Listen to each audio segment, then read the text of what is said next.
somebody told you we all can have heaven on earth, well, I'll probably be honest. No matter how cliche, life can be rough.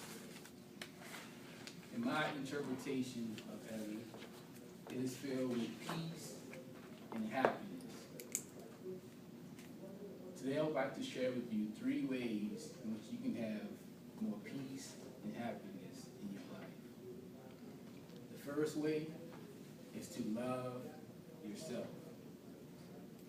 We all were made perfect. No one is like you. I was made to be Bernard. You were made to be Andy. Dr. Seuss said so eloquently in one of his children's books. He said, "Today you are you. That is truer than true. No one alive is more youer than you." Sometimes we have this false perception of perfection. We like to idolize certain people, and if we don't match up to them, we feel disappointed and inadequate.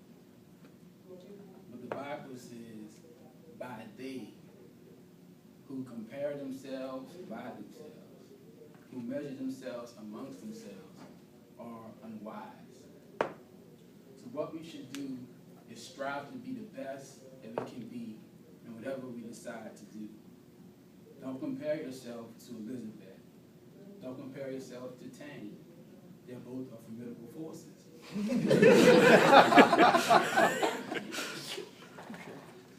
But if you have love for yourself, you don't have to worry about being disappointed or having regrets, because you know you've done the best that you could possibly do.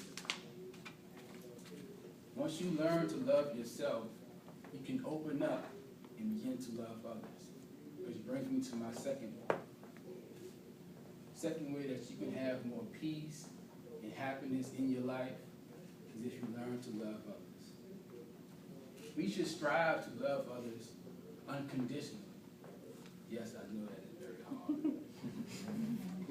But have you ever been in love? Well, I'm not ashamed to say I'm in love. And what I've noticed is that she can do almost anything to me. Now just smile, look into her eyes and say, it'll be all right. Because love can act as an anesthetic. Sometimes when they do a little wrong to you, you don't really feel it. It also can act as a blindfold. You can be overlooked to little quirks and idiosyncrasies that they may have. What if we took that feeling and turned it into an attitude with all the interactions we have in our life? When someone does us a little wrong, we are numb to it. We don't feel it as harsh. Or when they have some quirks or idiosyncrasies that gets on your last nerve, you can overlook it, put the blindfolds on, and just overlook whatever it can be. When you learn to love others, you have more peace and happiness in your external life, in your relationships with others around you. Also, when you learn to love yourself, when you learn to love others, you can begin to express that love to people around you. That brings me to my third point. Learn how to express your love to others. You can do this by showing interest in others, caring for them. One day I was walking down Poydras towards the parking lot, and there was a man.